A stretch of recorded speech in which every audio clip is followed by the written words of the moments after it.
Bon, je préfère vous prévenir à l'avance, cette semaine va être moins ouf que les autres. Je vais vous parler de mon stage et de la nourriture ici, mais pas grand chose d'autre. Si vous aimez pas trop me voir parler, changez de vidéo et attendez les prochaines. D'ailleurs, cet épisode devrait être plus court. Et c'est le dernier.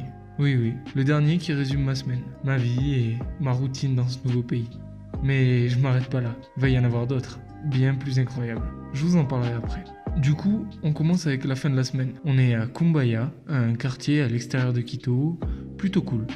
Et je voulais vous dire justement, on croit que Quito c'est pauvre et tout, que c'est la forêt et tout. Mais c'est bizarre parce qu'il y a vraiment une marche entre la pauvreté et il y en a beaucoup à Quito. Et là on est dans un village qui s'appelle Kumbaya, qui est un des villages les plus riches de Quito. Et genre c'est à 20 minutes de Quito et regardez la terrasse dans laquelle on est avec la vue qu'on a.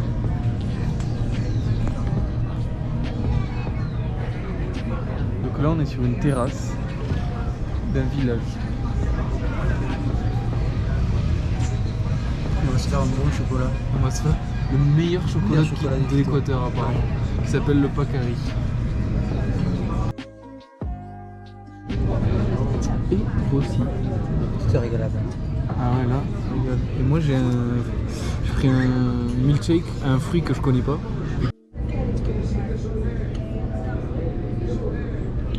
Mais c'est méga bon et je sais pas ce que c'est, trop bien. Ok, c'est incroyable, le serveur vient de me dire ce que j'avais mangé. C'est yerba buena, c'est de la menthe verte avec de la banane. Goûtez chez vous, vous prenez de la menthe, de la banane, vous faites un smoothie, vous mettez du lait un peu, de la glace. C'est incroyable, c'est le meilleur milkshake que j'ai mangé je pense. C'est trop bon, c'est frais, c'est bon. Hein? C'est super. Ah ouais. Dernière journée de la semaine. Aujourd'hui on va visiter le Mitad del Mundo. C'est le point, le milieu du monde. 0, 0, 0, 0. Et apparemment on dit que ça n'a jamais été aussi dur de tenir l'équilibre sur un pied sur la ligne du centre du monde que n'importe où ailleurs dans le monde. Donc on va tester ça. Juste ça. Ouais. J'ai acheté une noix de coco pour $1, mais j'aime pas. Je sais pas, c'est pas assez sucré et même ça a pas trop le goût de coco, j'ai l'impression que c'est pas mûr. Est-ce que c'est normal qu'elle soit verte? Je sais pas.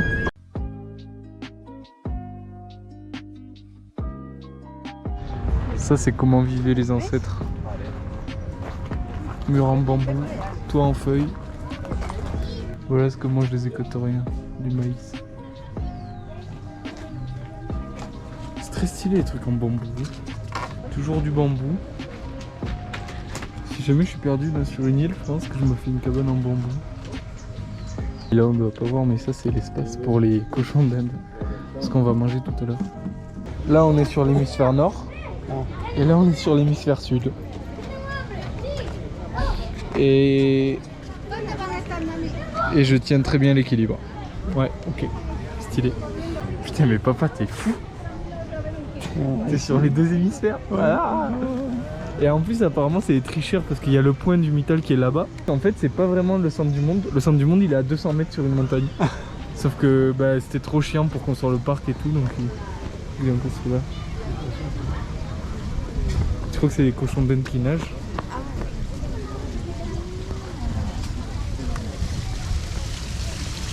Ah non, c'est des poissons.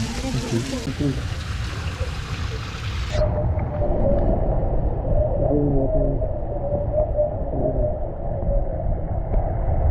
Je suis à deux doigts de me prendre ce magnifique bob qui est incroyable, avec des aérations sur les côtés. Mitad del Mundo, Équateur. Ça c'était les sucrés, l'ancienne monnaie avant que ça passe au dollar.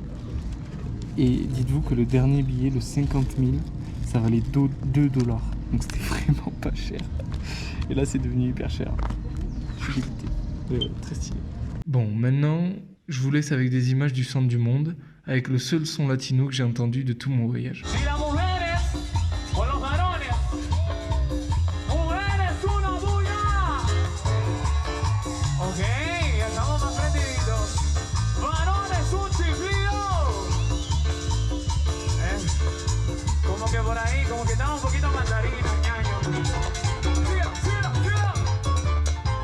Desde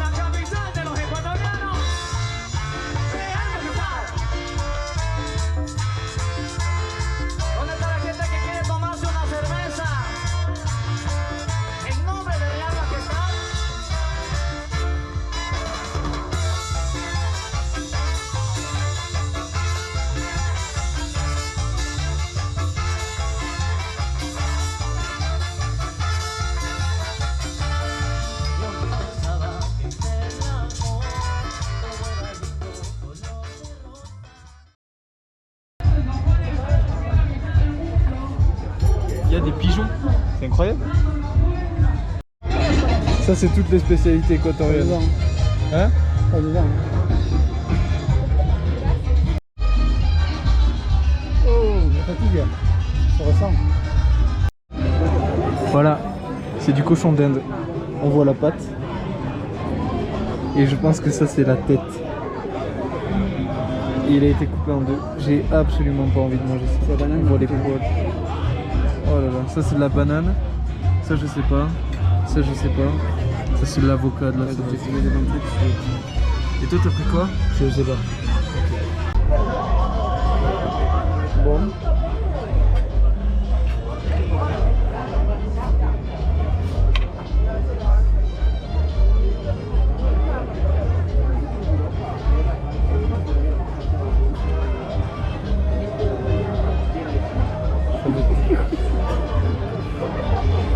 Regarde, c'est la peau. Ça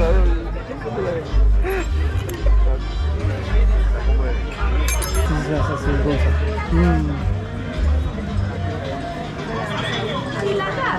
Alors,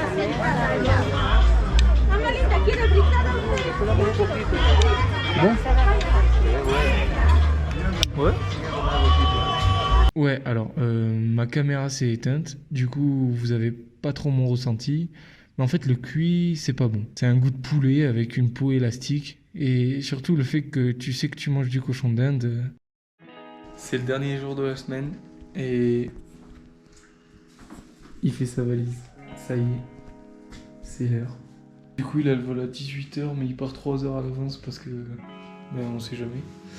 Et il a des papiers à faire à l'aéroport. Et il part en Uber, parce que sinon c'est trop chiant en bus. Donc voilà, on va aller lui dire au revoir au Uber.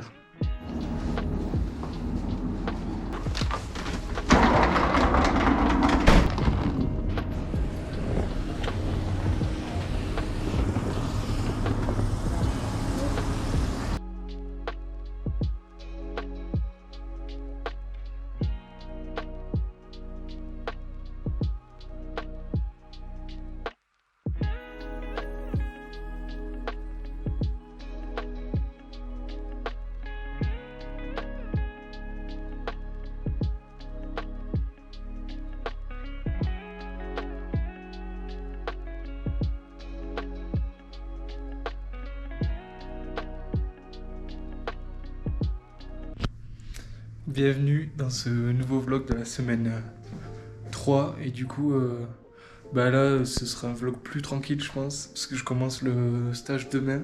Déjà mon maître de stage m'a dit que je travaille pas les lundis donc ça c'est cool, ça me fait 3 jours de week-end à chaque fois. Donc je vais pouvoir peut-être organiser des trucs pendant les 3 jours de week-end. Mais du coup là je vais en profiter pour vous montrer un peu là où je vis pendant 3 mois parce que vous avez vu que la chambre. Et au moins vous saurez. Du coup là ça va pas bouger, c'est mon lit.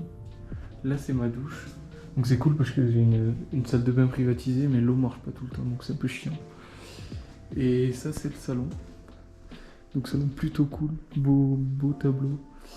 Et la cuisine, voilà, donc c'est une cuisine partagée mais en vrai c'est tranquille, on a chacun nos placards. Juste ce qui est chiant c'est pour le frigo, tout le monde utilise le frigo et il n'y a pas assez de place. Mais ça va, et du coup ça m'oblige à faire la vaisselle juste après manger. Et ça c'est bien parce que je la fais jamais. Et là je suis obligé sinon je me fais détruire. Et je vais vous montrer là où je travaille aussi.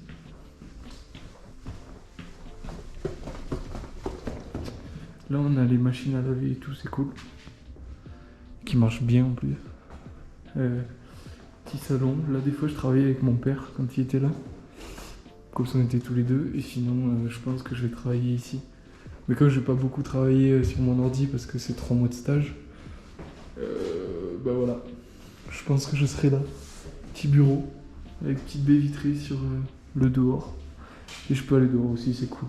Donc voilà, 3 mois ici, mais ça va être cool, j'ai des colocs un peu partout, j'en ai 8. Et ils sont très cool, il y a 2 femmes et 2 hommes, sauf que c'est genre des colocs d'adultes. Ils ont majoritairement entre 26, 30 et ça monte jusqu'à 40. Donc je suis le plus jeune. Mais au moins c'est drôle, c'est une coloc un peu calme et responsable. Pas comme celle que j'avais avant. Du coup, vous vous demandez peut-être qu'est-ce qu'on mange en Équateur.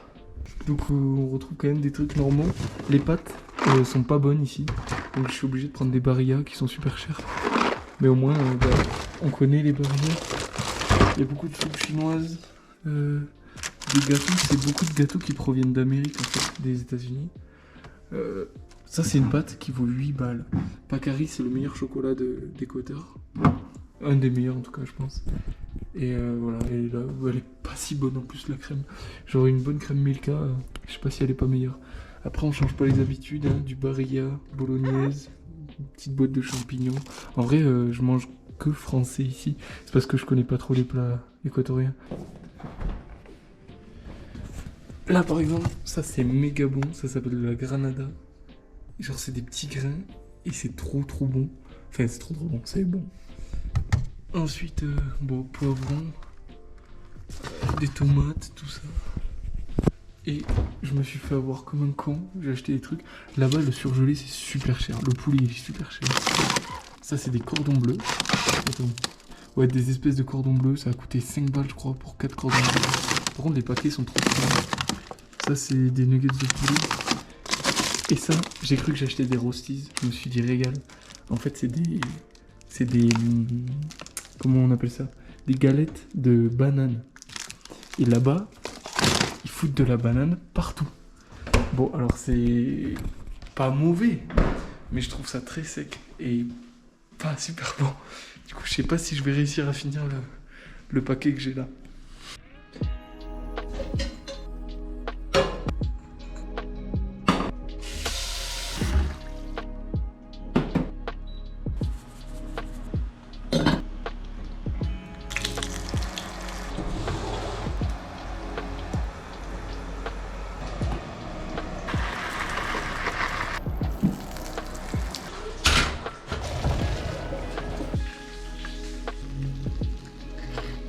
Du coup, évidemment, pas pour demain, pour le stage.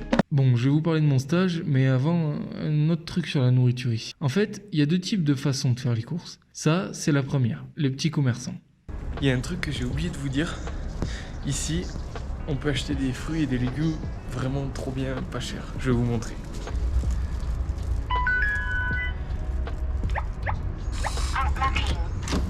Et ouais, c'est plus moderne qu'en France ici.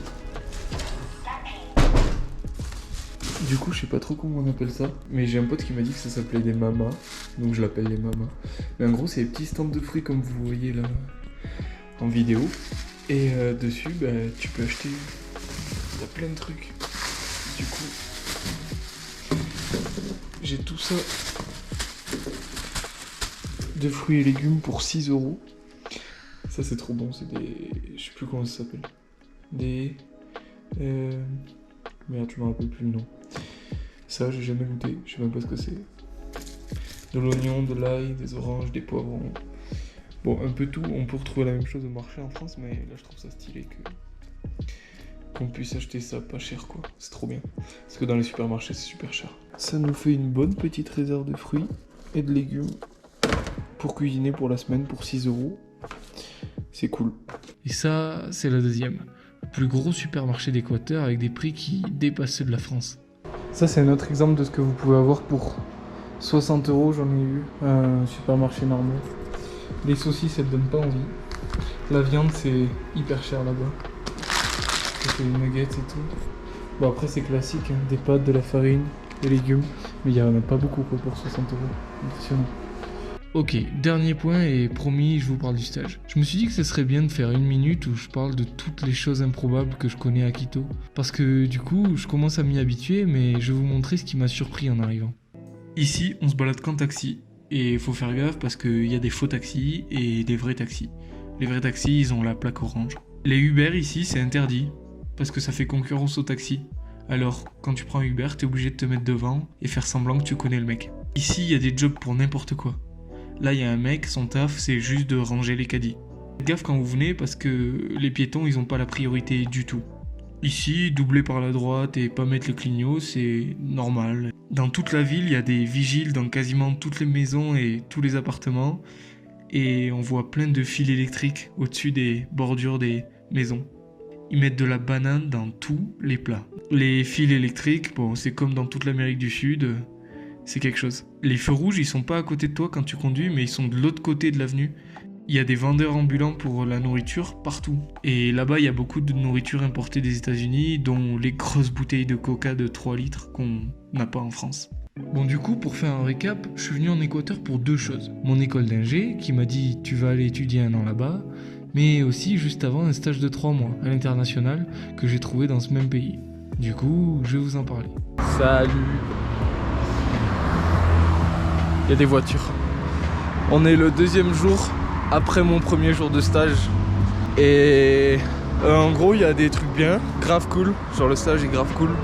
Il y a des trucs moins bien, genre les horaires sont assez durs. Le fait qu'il pourra sans doute pas me financer. Donc ça me fait... Bon ben voilà, ça va être un peu compliqué au niveau argent. Mais c'est très cool parce qu'on travaille dans un environnement de fou. On construit des maisons de fou. Et le matin c'est 5h40 lever et 6h départ. Pour être sur le chantier à 6h30. Et je finis, bah là aujourd'hui on a fini à 16h30, 17h. Donc ça nous fait une grosse journée quand même. Et je sais pas si ça va être comme ça tout le temps, mais bon voilà. Je vous tiens au courant s'il y a des trucs cool. Bon, là vous avez eu un ressenti à chaud, mais là ça fait quasiment 1 mois que je suis dans l'entreprise, donc je vais peut-être mieux vous en parler. Je suis avec une équipe de Vénézuéliens qui est vraiment trop cool, ils sont tous hyper sympas, je parle espagnol, et ils m'aident beaucoup. Je travaille dans le bois et dans ce que j'appelle l'éco-construction, et on travaille souvent dans les montagnes ou dans des cadres vraiment très cool. J'apprends plein de trucs théoriques sur la résistance des structures, tout ça, mais aussi les manières de faire et surtout le travail dans un pays comme l'Équateur. Ici, les gens ils travaillent 40 à 45 heures par semaine et le salaire minimum il est de 400$. Et je voulais vraiment parler de toutes ces disparités qu'il y avait parce que ça me tient à cœur et c'est sûr que je me rends compte de la chance que j'ai d'être en France et de pouvoir me plaindre parce que j'ai qu'une paire de chaussures. Alors qu'ici, en fait, la plupart des gens, ils ont à peine de quoi manger. Et par exemple, les ouvriers, il y en a certains qui n'ont pas vu leurs parents vénézuéliens depuis des années parce qu'ils peuvent pas se payer un billet pour là-bas, quoi. En fait, ça fait un peu cliché ce que je raconte, mais tout ça, je le vis, j'en suis témoin et c'est vrai que ça me fait quelque chose. J'ai jamais rencontré des gens avec autant d'humanité que les personnes avec lesquelles je travaille. Et qui galèrent peut-être 1000 fois plus que moi, quoi. Bon, j'en reparlerai peut-être dans 1 an quand je rentrerai, mais c'est peut-être ce qui me touche le plus aujourd'hui. Pour revenir sur le stage, j'ai quand même 2-3 plans sympas à vous montrer sur un des sites de construction.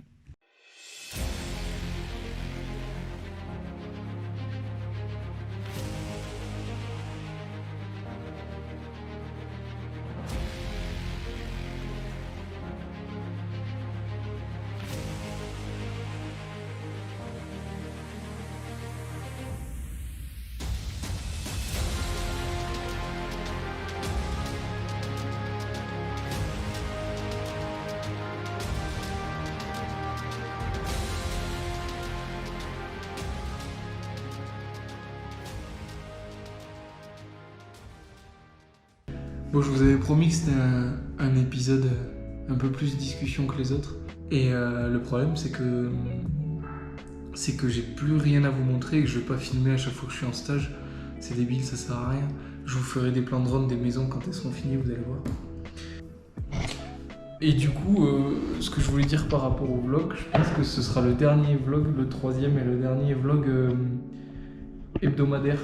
Maintenant, ça va être des vlogs plus sur à chaque fois que je vais faire un truc. Ok, stop.